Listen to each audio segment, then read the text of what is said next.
ભાજપને આટલા વર્ષોથી વોટ આપ્યો, તમારું ગામ ભાજપનું છે, સરકાર અહીંયા ભાજપની છે, નીચેથી લઈને છેક દિલ્હી સુધી ભાજપની છે, 4-5 એન્જિન જે પણ એન્જિનો છે એ બધા ભાજપના જ એન્જિનો છે, બીજું કોઈને એન્જિન તમે લોકોએ રાખ્યું જ નથી. તો પછી અત્યારે રડો છો શું કામ? જો તમે લોકોએ તો જાતે બધું કર્યું છે એ લોકોને.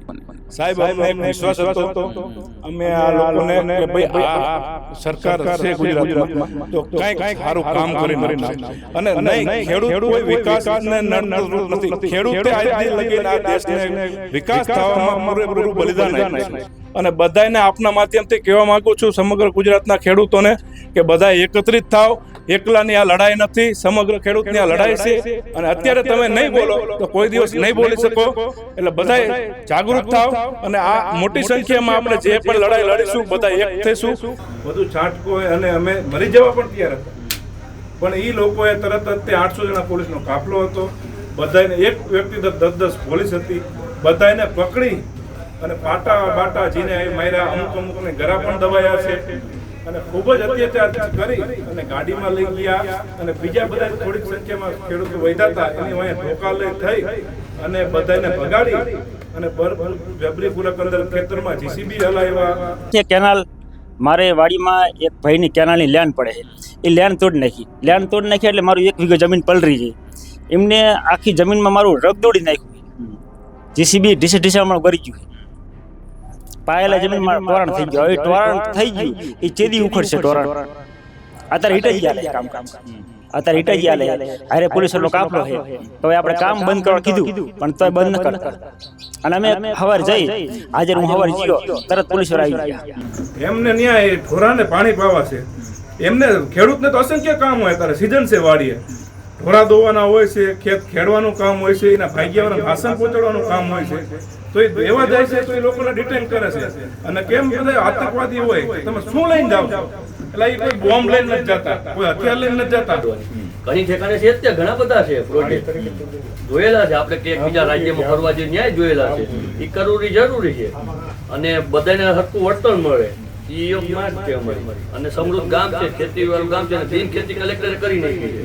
તો કલેક્ટરની એટલો પાવર કોને આપી દીધો એ ખબર નહીં. તો એ કોઈ 5 અમારા ગામના આગેવાન કે અમારા ખેડૂતોને બોલાવતો જોઈએ. ભૂપેન્દ્રભાઈ હોય કે નરેન્દ્રભાઈ હોય એ લોકો દાવો કરે કે અમારી ખેડૂતોની સરકાર છે, ખેડૂતોની આવક ડબલ કરીશું, ડબલ થઈ છે ને કમાણી કરતા થયા છો. આવું કંઈક થયું છે ખેડૂતોને? સાહેબ તો ખેડૂતને પૂછો તો ખબર પડે કે એમની કમાણી ડબલ થઈ છે કે અડધી થઈ છે કે બિલકુલ થઈ વહી ગયા છે. પણ આવે છે કે તમારે છૂટવું હોય તો તમારા નેતાને કોઈકને ફોન કરો તો જ અમે તમને છોડીશું, નકર તમારા ઉપર ગુના દાખલ કરશું. તો કીધું સાહેબ તમારે જે પણ ગુના દાખલ કરવા હોય અમારા ખેડૂતને મંજૂર છે. અને હવે તો અમે અત્યારથી કંટાળી ગયા છીએ, અમને તમે મારી નાખ, કાં શાંતિથી અમને જીવા દો કાં અમને મારી નાખ. વાત કરે છે કે તમે વાડી આવશો એટલે અમે તમને ડિટેન કરશું. અને કાલે અમારા નાના છોકરાઓને બધાને ભીમ આવી છે, મોટરસાઇકલ ધક્કા મારીને પાડી દીધા છે.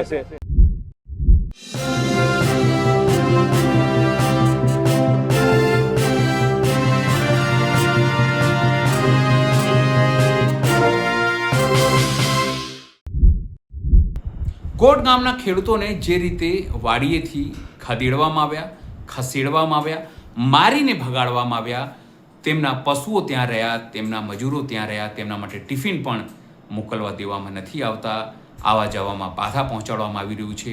તેને લઈને આ ખેડૂતો હવે ભાવુક થઈ રહ્યા છે.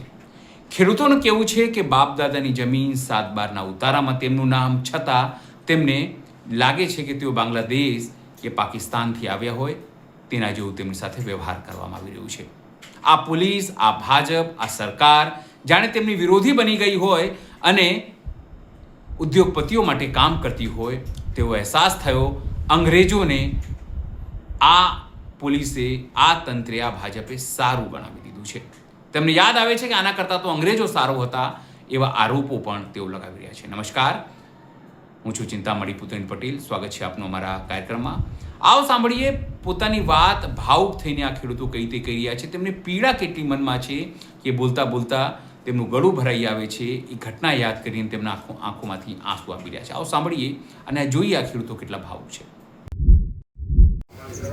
રોલ આપણી સાથે કોણ ગામના હરપાલસિંહજી ખેડૂત છે. સૌથી પહેલા પોલીસ જે આવી એમના ખેતરમાં આવી એમની વાડી પર સૌથી પહેલા જે કહેવાય કબજો થયો છે. આપણી સાથે હરપાલસિંહજી શું થયું હતું એ દિવસે? કારણ કે અમે લોકો તો ખાલી થોડા વિડીયો જોયા અમદાવાદથી બી જગ્યાએ.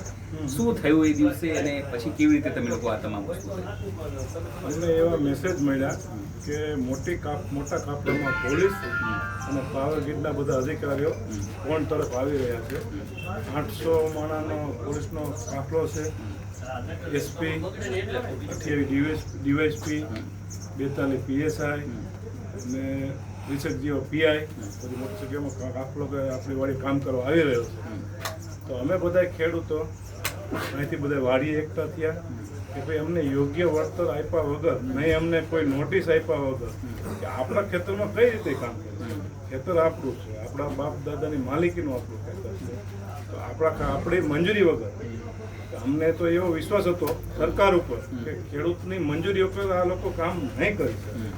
પણ તે સમયે એ વખતે અમે જોયું એટલે અમને સાવ સરકાર ઉપરથી સાવ બધા ખેડૂતને સાવ વિશ્વાસ જ ઉડી ગયો છે કે આ રીતની તાનાશાહી કે જેને કહેવાય કે આપણે દેશ 1947માં જ્યારે આપણો દેશ આઝાદ થયો એ પહેલાંની જે આપણે વાતો અંગ્રેજોનો જે આપણા ઉપર જે થયા હતા અત્યાચાર, એ અત્યાચાર જે આપણે વાત સાંભળેલી હતી ને એ અમને ત્યાં સાક્ષાત અમને સ્વરૂપે જોવા મળ્યું કે જે રીતે અમારી હારે પોલીસે જે ગેરવર્તન કર્યું અને આ જે ઓફિસરો જે આવે પાવર ગ્રીડના એ લોકોને તો એમ જ છે કે અમે જ સર્વસ્વ છીએ, અમારી પાસે કોઈ તંત્ર કે કોઈ અધિકારી કે કોઈ સરકાર અમારી પાસે કોઈ નથી. એવા જવાબ આપતા હતા કે તમારે જે થાય એ કરી લો, કોર્ટમાં જાઓ, કલેક્ટરમાં જાઓ, તમારે જાવું ત્યાં જાઓ, કામ તો થશે જ.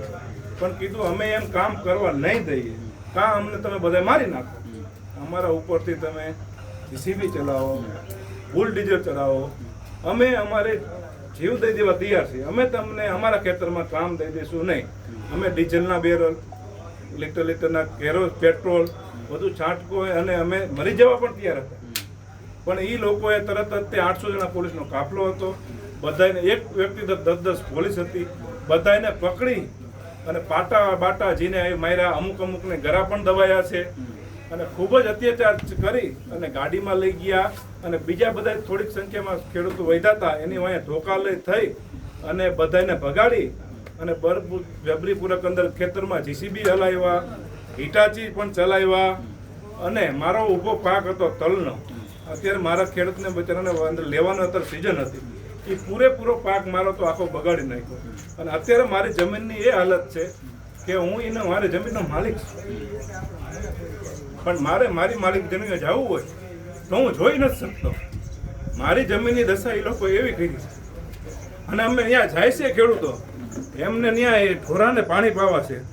એમને ખેડૂતને તો અસંખ્ય કામ હોય, ત્યારે સિઝન છે, વાડીએ ઢોરા દોવાના હોય છે, ખેત ખેડવાનું કામ હોય છે, એના ભાગ્યવાળાને રાશન પહોંચાડવાનું કામ હોય છે. તો એ દેવા જાય છે તો એ લોકોને ડિટેન કરે છે. અને કેમ બધા આતંકવાદી હોય કે તમે શું લઈને જાવ છો, એટલે એ કોઈ બોમ્બ લઈને નથી જતા, કોઈ હથિયાર લઈને નથી જતા. એ વાડીવાળા મજૂરવાળાનું ખાદ તેલ બધાનું કંઈક રાશન લઈને વાડીએ જાય છે કે એના માટે કંઈક બિયારણ લઈને જાય છે. તો એ કેમ આતંકવાદી હોય બધો સામાન ખોવાત કરે છે કે તમે વાડી આવશો એટલે અમે તમને ડિટેન કરશું. અને કાલ અમારા નાના છોકરાઓને બધાને ભી મારી છે, મોટરસાઇકલ ધક્કા મારીને પાડી દીધા છે. અને એના બાપ દાદા અહીંયા ફોન કરીને આવ્યા છે કે ભાઈ સાહેબ અમારે વાડીએ ખેતકામ ચાલુ છે, અમે ખેતીમાં ખાતર ભરીએ છીએ, દેશી ખાતર વાવીએ છીએ, અમારા ઢોરાને રચકો અને નીણ નાખી પાણી પાવા, અને એ અમને ટિફિન દેવા આવ્યા છે. તો કે નહીં, તમને ટિફિન મળશે ને એક દી ભૂખ્યા રહેશો તો તમે મરી જવાના છો. એમ કરીને ટિફિને ન આપ્યા ને એમને ડિટેન કરીને ધાંગધ્રા પોલીસ સ્ટેશને લઈ ગયા. અને પછી ન્યા જઈને એમ કહેવાના આવે છે કે તમારે છૂટવું હોય તો તમારા નેતાને કોઈકને ફોન કરો તો જ અમે તમને છોડીશું, નકર તમારા ઉપર ગુના દાખલ કરશું. તો કીધું સાહેબ તમારે જે પણ ગુના દાખલ કરવા હોય અમારા ખેડૂતને મંજૂર છે. અને હવે તો અમે અત્યારથી કંટાળી ગયા છે કે અમને તમે મારી નાખો, કાં શાંતિથી અમને જીવા દો ને કાં અમને મારી નાખો. અમારે હવે અત્યાર સહન થતો નથી. અને અમે બધા ખેડૂત પૂરેપૂરા તાકાતથી લડી લેવા માટે તૈયાર છીએ કે જે અમને વળતરને નથી રોતા, પણ અમારી આવનારી પેઢીને જે અમારી જમીન ઉપર અમારી છાતી ઉપર જે થાંભલો ઊભો કરે છે એ અમારી આવનારી પેઢીને પણ નડવાનો છે. એ લોકો અત્યારે જવાબ નથી આપતા તો આવનારા અમારા છોકરાને શું જવાબ આપશે? એ લોકો કાયદેસરનો એમનો કબજો કરી લીધો છે. દસ્તાવેજ અમારી પાસે છે, ખાલી નામનો દસ્તાવેજ છે, બાકી જમીન તો એ અદાણી કંપની આવે છે તો એમની થઈ જાય છે. અને એવા કેટલાય દાખલા છે કે જેની વાડીમાંથી તે ડિસેમ્બરમાં થાંભલા લાઈન નાખી ગયા છે, પાવરગ્રીડની લાઈન પણ ચાલુ પણ થઈ ગઈ છે. એ બિચારો અત્યારે ઠેઠ અમદાવાદની ઓફિસે અને અદાણીની ઓફિસે ધક્કા ખાય છે કે સાહેબ અમને વળતર આપો, તો અહીંયા કોઈ જવાબ નથી દેતું. અને આ લોકો એમ કે તમને વળતર આપી દે. કોને વળતર આપ્યું? તમે એક દાખલો આપો, તમે વળતર કોને આપ્યું? અત્યારે તમે એક ખેડૂતને વળતર આપ્યા વગર બળજબરીથી તમે બધાના ખેતરોમાં જીસીબી લાવીને 10-10, 15-15 જીસીબી લાવી અને કામ ચાલુ કરી દીધા છે કે આપણે જેટલી બને એટલી જગ્યામાં ઝડપી કામ કરી દો ચાલુ.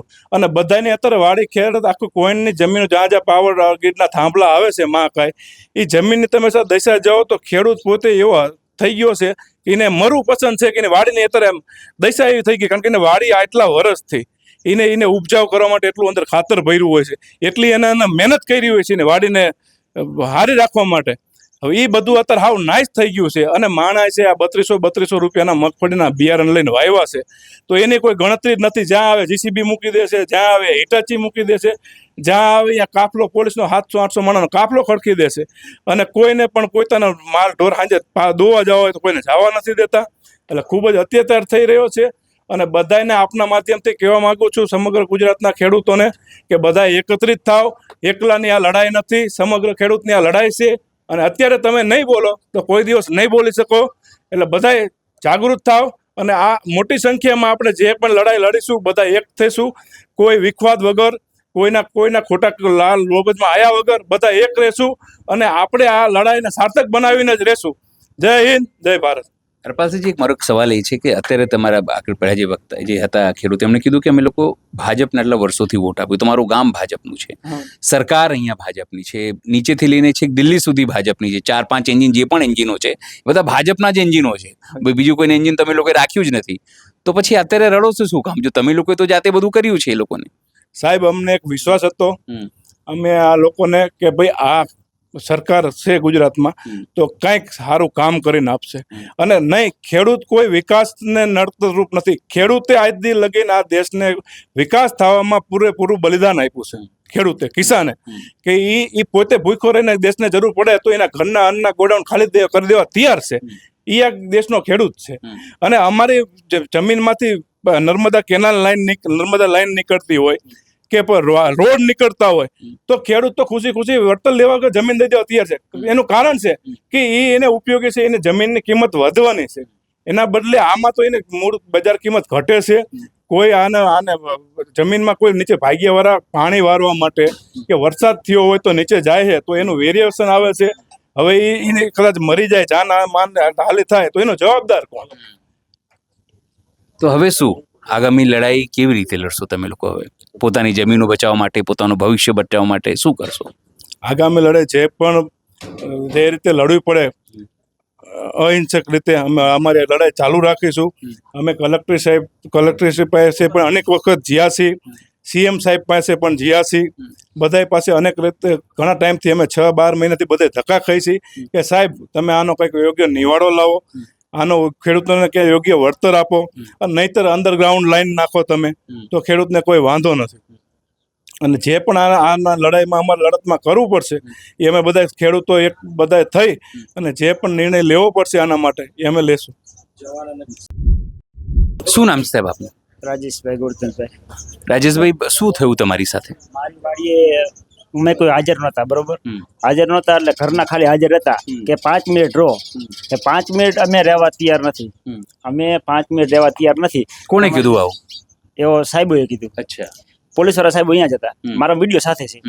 અને એમને એમ કીધું કે ઘરના એમ કીધું ઘડી 5 મિનિટ રહો, અમારા જે ઘરના સભ્ય આવે પછી તમે જે કરવું એ કરજો. પછી હું આવ્યો એટલે મને સીધા ડાયરેક્ટ અજીબ જ કીધું કે તમે આ કામ કરવા દો, તમને વાંધો શું? મેં કીધું વાંધો એ કે સાહેબ આમ તમે વળતર ના આપતા, અમારો બગીચો છે, બરોબર? બગીચામાં તમે ઉભા ઓલે તમે નાખ્યું છે જીસીબી પૈસા વગર, તમે પૈસા વગર આવી જ ન શકો કીધું. અને પછી નળિયું હતી, ડ્રીપની નળિયું હતી, નળિયું ને હાંકળ દીધી મને. હા, અને પછી સીધા ડાયરેક્ટ મેં કીધું હવે કામ કરવું ને બંધ થાય. પછી મને 4-5 જણા આવીને લઈ ગયા. પછી મારા ઘરના ને હોતે લઈ ગયા. એ 3 બહેનો ને બેવર રાખ્યા અહીંયા 3 બહેનો હતી મારા ઘરના ને. એ કે કામ તો ચાલુ રહેશે જ. પછી કામ તો ચાલુ જ રહ્યું. પછી મને તો આમ લઈ ગયા હતા સીધા ડાયરેક્ટ બસમાં બેહાડી હતો. પછી એમને એમ કીધું કે કામ તો ચાલુ રહેશે, કામ બંધ નહીં થાય, તમે સાઈન કરી દો. તે મારા ઘરના એમ કીધું કે હું થોડોક ખેતરનો માલિક છું, મારા હાવ હે બરોબર, એ આવશે પછી સહી થાય છે, ત્યાં લગી સહી નહીં થાય. એક બેને એમ કીધું કે સહી તમે કરી દો કે. એટલે સહી કરાવતા હતા એમ? કોણ સાહેબો કરાવ પોલીસ વાળા? યા બેન કીધું, પોલીસ વાળા બેન હતા ને એમને કીધું.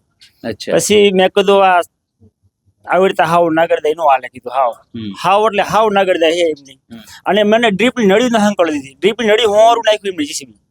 મારી ડ્રીપની નળીમાં હજી મારા કેટલું નુકસાન થયું? નુકસાન 3 વીઘાનું ખૂંદી નાખ્યું છે.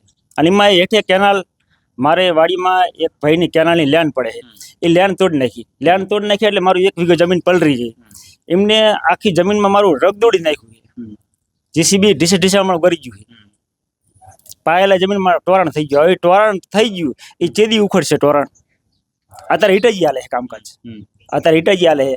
હારે પોલીસનો કાફલો છે. તો આપણે કામ બંધ કરવા કીધું પણ તોય બંધ ન કરતા. અને અમે સવારે જઈ, હાજર હું સવારે જીયો તરત પોલીસ વાળા આવી ગયા કે કામ તો ભાઈ ચાલુ રહેશે જ. બોલો શું કરું હવે? આમને હાવ નાગરદે જ ગણે એક રીતે. હા, દાના સાહેબ એમને 5 મિનિટ એમને રોકાવું તો જોઈએ ને કે ભાઈ આ નળિયું તો હંકેલો દો. એ બી ના કરવા દીધું. હા, નળિયું ડ્રીપની નળિયું તો હંકેલી દીધી મને. મારા વિડીયો સાથે છે. નકર ડ્રીપની નળી તો હંકેલો દે ને ભાઈ આ નુકસાન ન કરાય. એમને એટલું તો હોવું જોઈએ ને. નકર ભાઈ વળતર લઈ લે કે તારું નળિયું ન હંકેલી તો વળતર આપવું જોઈએ એમને. પણ એ બી નહીં આપ્યું. હા, એ બી ના આપ્યું, કઈ પણ નહીં. એમના સીધા ડાયરેક્ટ એમને ખુશી આવી. આવીને તરત જ એમને એટલું જ ખાલી કીધું કે આમાં ભાઈ કામ ચાલુ રહેશે. ભાઈ કામ કરો ના પડીને એટલે આ બધું થયું. શું નામ છે તમારું? ચાલો અક્ષય. અક્ષયજી, શું કહેશો જે રીતે ગામની પરિસ્થિતિ છે, લોકો ભયમાં છે અત્યારે? ગામની પરિસ્થિતિમાં એવું છે, પેલા ખેડૂતને જાગવું જરૂરી છે. આપણી પાસે માણસ હશે તો આપણે આંદોલન કરી શકશું. 50-100 જણા થઈ ગયું તો પોલીસ ડિટેન કરી શકશે. આપણા કરતા પોલીસ જાજી આવે 700-800 જણા. પેલું ગુજરાતમાં સૌથી મોટું ગામ કહેવાય કોણ? ગુજરાતની સૌથી મોટી પંચાયત કોણ છે? કાયમ ભાજપ સાથે ચાલી છે. તો ભાજપ પક્ષને ખબર છે કે અમને મત આપ્યા તો અમારું એમ નહીં સાંભળવું પડે સરકારને. સરકારને કાયમ અમે મત આપ્યા જ છે તો સરકાર ડિસિઝન લેવું પડે. મારું તો એવું કેવું જરૂરી કે આનો એક કાયદો બનાવવો જોઈએ. બધાય આખા ગુજરાતમાં જ્યાં લાઈન પસાર થાય, રાજસ્થાન સરકાર અને મહારાષ્ટ્ર સરકાર જો કરી શકતી હોય અંડરગ્રાઉન્ડ લાઈન, તો ન્યાય ભાજપની સરકાર જ છે રાજસ્થાન અને મહારાષ્ટ્રમાં. તો આખા ભારતમાં એ કરો કાયદો પસાર અંડરગ્રાઉન્ડ લાઈનનું. અને યોગ વળતર કામ પછી પેલા યોગ વળતર આપી દો, બધા માટે સરખું વળતર. આખા ગુજરાત રાજ્ય કે હોય કે ભારતમાં કોઈ પણ રાજ્યમાં લાઈન નીકળે. કેરળમાં અંડરગ્રાઉન્ડ લાઈન નાખી છે, મહારાષ્ટ્રમાં નાખી છે, પછી રાજસ્થાનમાં નાખી છે. એ સરકાર કરી શકતી હોય. રાજસ્થાન ને મહારાષ્ટ્રમાં ભાજપની સરકાર છે તો ગુજરાત સરકારે કરી શકે ને. તો કેમ નથી કરતી? શું લાગે છે તમને? કારણ કે જો એ બુદ્ધિ રાજસ્થાન સરકારને આવતી હોય, બુદ્ધિ તમે કીધું મહારાષ્ટ્ર સરકારને આવતી હોય, તો પછી આ બુદ્ધિ કેમ અહીંયા ભૂપેન્દ્રભાઈ સરકારને નથી આવતી? અહીંયા ખેડૂત જાગ્યા, અહીંયા આક્રોશ હતો પૂર ત્યાંની પબ્લિકને. અહીંયા ગુજરાતના ખેડૂતને જાગવું પડશે. એ માટે કરવું હોય છે અંડરગ્રાઉન્ડ લાઈન કરે તો કોઈ તકલીફ નથી પડવાની. ઘણી ઠેકાણે છે ત્યાં ઘણા બધા છે પ્રોજેક્ટ જોયેલા છે. આપણે કે બીજા રાજ્યમાં ફરવા જઈએ ન્યાય જોયેલા છે. એ કરવું જરૂરી છે અને બધાને હરખું વળતર મળે એ યોગ માંગ છે અમારી. અને સમૃદ્ધ ગામ છે, ખેતી વાળું ગામ છે, અને બિન ખેતી કલેક્ટરે કરી નાખી છે. તો કલેક્ટરને એટલો પાવર કોને આપી દીધો એ ખબર નહીં. તો એ કોઈ 5 અમારા ગામના આગેવાન કે અમારા ખેડૂત કોકને બોલાવો તો જોઈએ ડીએલ કે ભાઈ તમે બિન ખેતી કરી દીધી. બિન ખેતી છે જ નહીં આ ગામ, પીએ જ છે આપણું. તો બિન ખેતી કરી ગઈ મોટો પ્રશ્ન છે પેલો અમારી માટે. તમે કીધું કે તમારું ગામ, તમારા ગામે ભાજપને મત આપ્યું, ભાજપના લોકો જીત્યા અહીંયા. તો પછી ભાજપના જ લોકો તમારી સાથે આવે છે અત્યારે આંદોલનમાં કે એમાં કોઈ જગ્યાએ? મેં નહીં જોયું અત્યારે અહીંયા કોઈ ભાજપના વ્યક્તિ તમારી સાથે. કોઈ નથી આવતું. પ્રશ્ન છે ગામનો ખેડૂત આવીને કોઈ હલવા તૈયાર નથી. તો એ વ્યક્તિગત પ્રશ્ન છે સૌ આવે ન આવે. બાકી ખેડૂતનો પ્રશ્ન વ્યક્તિગત કેવી રીતે? તમે મત આપ્યો તો વ્યક્તિગત કેવી રીતે કરો? હવે નો આવે તો આપણે શું કરીએ કે એમને આપણે આપણી રીતે જાણ કરી, તમે રજૂઆત કરો, આ વળતર અપાવો યોગ અમને. બીજું આપણાથી શું થાય નો આવે તો? તમને શું લાગે છે કેમ નહીં આવતા હવે ભાજપના લોકો તમારી સાથે?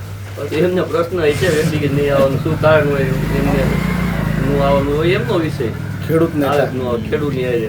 બાકી કરવું જરૂરી છે. ખેડૂત નહીં જાગે ત્યાં સુધી કાંઈ નહીં થાય. ખેડૂત જાગવું જરૂરી છે. આપણે જગ્યા ઉપર જાય તો 50-100 જણા જઈશું તો આપણા કરતા પોલીસની જાજી છે તો 100 જણાથી શું થઈ છે? આપણે ઘર્ષણ નથી કરવું, પણ આપણી લડત છે આજે. આપણા હક માટે આપણે લડી ન હોકી તો શું કરવાનું? આપણો હક છે એમ. કાં અમને એમએલસી મુજબ આપો, જમીન માર્કેટમાં વળતર. આ કોણની 20 વીઘા કે 25 લાખ રૂપિયા વીઘાનો ભાવ છે અત્યારે, તો એ પણ અમે આપો તમે વળતર. બધે આપ્યું જ છે. રાજસ્થાનમાં અમુક એ રીતે આપ્યું એમએલસી પણ. એમએલસી એટલે જમીન માર્કેટના ભાવ પણ, એમએલસી એટલે એ કહેવાય. તો એ કરીએ કે સરકાર, તો આપણી સરકાર ગુજરાત સરકારે કરી શકવી જોઈએ. અને કેમ નથી કરતા ભૂપેન્દ્રભાઈ? સરકાર તો એવું કે છે અમે ખેડૂતોની સરકાર છે, ગરીબોની સરકાર છે, અને તમે જો તમને આ વસ્તુ ખબર હોય તો ભૂપેન્દ્રભાઈ તો ઓટોમેટિક તંત્ર લઈને બેઠા, એમને નહીં ખબર હોય? ચંદ્રભાઈને તો ખબર જ હોય ને બધું. તો પછી કેમ નથી કરતા? વિચારવું જોઈએ અને કરવું જોઈએ. આપણે એમ કે એમને સારી આ યોજના છે, એમને સમાચાર આપણા માધ્યમથી આપજો એમ કે ખેડૂતનો પ્રશ્ન છે. અને આ ફરતા ગામનો છે, મોહનપત નથી. ધાંગધ્રા 64 વિધાનસભામાં 64 ગામ ધાંગધ્રા ગ્રામ્યના છે, એ ફરતા ગામનો છે. અને 64 અડધા હળવદમાં આવે છે વિધાનસભા, હળવદના ગામડામાં છે પ્રશ્ન બધે. અને 2 જિલ્લા પૂરતું થાય તો ગુજરાતના ગમે તે જિલ્લા પૂરતી થઈ શકે. કે 2 જિલ્લા પૂરતા કલેક્ટર સાહેબ કરી શકતા હોય તો આ સુરેન્દ્રનગરના કલેક્ટર સાહેબ ને હળવદના કલેક્ટર સાહેબ કે મોરબીના હોય કરી શકે એમ. 2 કલેક્ટર સાહેબ ઓર્ડર કરીએ કે તો સુરેન્દ્રનગર જિલ્લાના કલેક્ટર સાહેબ કરી શકે ને. બિલકુલ કરી શકે. એમ 25 કિલોમીટરના અંતરના ગામ છે તો એમાં કાયદો ફરી ન જાય. અને અમારી સૌથી ઊંચી જંત્રી છે કોણની, થવું જોઈએ એમ. વ્યાજબી વળતર મળવું જોઈએ તો ખેડૂતને ન્યાય મળે, નકર ન્યાય ન મળે. અને ભવિષ્યમાં આ જમીનમાં જ્યાં થાંભલો આવશે તો ભવિષ્યમાં કોઈનું ભેગું સર્વત્ર આવેલું નથી આપણું કે કુટુંબ હોય તો એક ભાઈ એમ કહે છે મારે આ થાંભલા વાળું નથી જોતું, તો એ કાંઈ હવે પ્રશ્ન ઉભો થઈ છે. ભયું બાદશાહની બરોબર ને, કે આજ મારી વાડી થાંભલો આવશે કે મારી 40 વીઘા જમીન છે તો આ 20 વીઘામાં આવ્યો, અમારા 2 ભાઈને ભાગ પાડવા થઈ જાય. મારો દીકરો એમ કહે છે મારે આ નથી જોતું, તો એમ કે મારે આ નથી જોતું. આમાં ભાઈ કોઈ નહીં ઝઘડા થવાના. પછી બીજું કાંઈ તમે કોઈ ભવિષ્યમાં કંઈક વિચારશો, ઉદ્યોગ કરવો છે કે આપણે કારખાનું કરવું છે, કંઈ મિલ કરવી છે કે અન્ય કોઈ બિઝનેસ, તો એની રીતે થવા નથી, એને નથી થવાનું. કોઈ તમે માર્કેટ કે સારા હાઈવે પર રોકાણ માટે જમીન લીધું હોય કંઈ ભવિષ્યમાં, તો ત્યાં આવી જાય તો કોઈ જમીન લેવાની નથી, તો જમીનની વેલ્યુ ઘટી જવાની. કોઈ માણસ આવવાનું નથી થાંભલો તાર રહેશે તો લેવા વાળું. ખેડૂતો ધીરે ધીરે બરબાદ થશે. ખેડૂતો બરબાદ જ છે ને, જોવો જ છો ને તમે. આ ભવિષ્યમાં 30 વર્ષની ઉંમરમાં મેં પહેલી વખત આ મારી લાઈન જોઈ ડીઝલ પેટ્રોલની. મેં મારી જિંદગી આગળ શું થયું ખબર આપણે જોઈને લાઈન લાઈન જોઈ લીધી. આ લાઈન નહીં રહે તો આવનાર સમયની અંદર અનાજ નોટબંધીમાં લાઈન હતી, નોટબંધીમાં ગેસમાં લાઈન, બધે આમાં બી જોઈ લીધી. દિવસે દિવસે ભાવ વધે છે. આ સીએનજીમાં 2 રૂપિયા વધ્યા, પેટ્રોલમાં ચોથા દિવસે પાછો 2 રૂપિયા વધ્યા, 101 રૂપિયા પેટ્રોલ વહી ગયું, 90 રૂપિયા ડીઝલ વહી ગયું. શું આમાં તમે કરો ખેતી કઈ રીતે થાય? મજૂર નથી આવતા, બિયારણના 3300 રૂપિયા છે અત્યારે 24 નંબર લેવા જાવ તો. શું ખેડૂત આમાં કરે? બધી પરિસ્થિતિ અઘરી છે. ન્યાય વળતર મળે એ અમારી રજૂઆત છે. અને ખેડૂત જાગો, બીજું શું.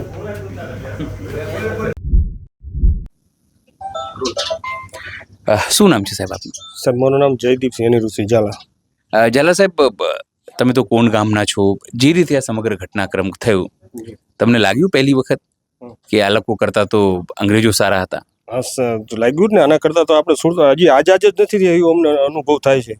આના કરતાં અંગ્રેજો સારા હતા, રાજાશાહી સારી હતી. એ પરિસ્થિતિ છે સાહેબ અત્યારે. પણ એ લોકો કેમ અચાનક? આ લોકો 1 વર્ષથી ચાલતું તમને કીધું જ હશે. અમારી સાહેબ એક જ માંગ હતી, બજાર કિંમત પ્રમાણે અમને બજાર કિંમતના 4 ગણા અમને વળતર આપો. વળતર આપો તો તમે કામ કરો તો અમને કોઈ વાંધો જ નથી, અને વિકાસ થાય એમાં અમને કોઈ વાંધો નથી. પણ અમને અમારા યોગ્ય જમીન યોગ્ય વળતર તો સાહેબ અમને મળવું જોઈએ ને. પણ તમને કેમ એવું લાગે કે આ લોકો અંગ્રેજો સારા હતા એમ? તમને કેમ એવું? સાહેબ દમન જ એવી રીતે કરવાનું, દમન જ કરવાનું. અમારું કોઈ સાંભળવાનું, અમારું સાંભળે તો આગળ કંઈક થાય ને. અમે એમને કહી છીએ કે ભાઈ અમને કામ કરવાની કોઈ ના નથી, અમને યોગ્ય વળતરની ખાતરી આપો, અમે તમને કામ કરવા દેવા તૈયાર છીએ. બરાબર, પણ એ મારે સાંભળવું જ નથી સાહેબ. નોટિસો આપી છે, નોટિસોમાં આગળ જે નોટિસો આપી એમાં કંપની વાળાએ, પાવર ગ્રીડ વાળાએ સ્ટેમ્પ તો મારેલા નથી, એમને સ્ટેમ્પ વગરની નોટિસો આપી દીધી છે. સ્ટેમ્પ વગર? બીજી વાર બધા ખેડૂતને ગયા સોમવારે 10 દિવસ પહેલા બીજી વાર નોટિસો આપી છે. એમાં સ્ટેમ્પ હતું? એમાં સ્ટેમ્પ હતો, આગલી નોટિસોમાં સ્ટેમ્પ નતો સાહેબ.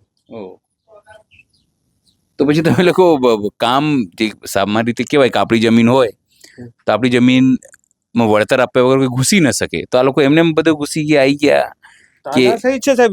જમીનમાં આપણી જમીન છે, આપણે કઈ કરી શકતા નથી. અત્યારે ખેડૂને જગતનો તાજ છે, પણ તાજ જેવું કઈ નથી. જવાન અને કિસાને બેને સામા કરી અને આ સરકાર ભાઈ આપણે બેને મારો કરે કંપની વાળા. જવાન ને કિસાન બેને અત્યારે સામા કરી દીધા છે. તમારે તો એસપી પર પ્રેમસુખ ડેલું છે. થોડા દિવસ પહેલા અમને એક વિડીયો આવ્યો હતો કે કોઈ બેનની કંઈક સોના ચાંદીની વસ્તુ ભૂલી ગયા હતા એટલે એમણે પરત આપ્યું હતું, એટલે દયાળુ છે ને એવું બધું. પણ એસપી સાહેબ પોતે હતા અહીંયા. હા, નો ડાઉટ ડેલુ સાહેબ સારા હતા.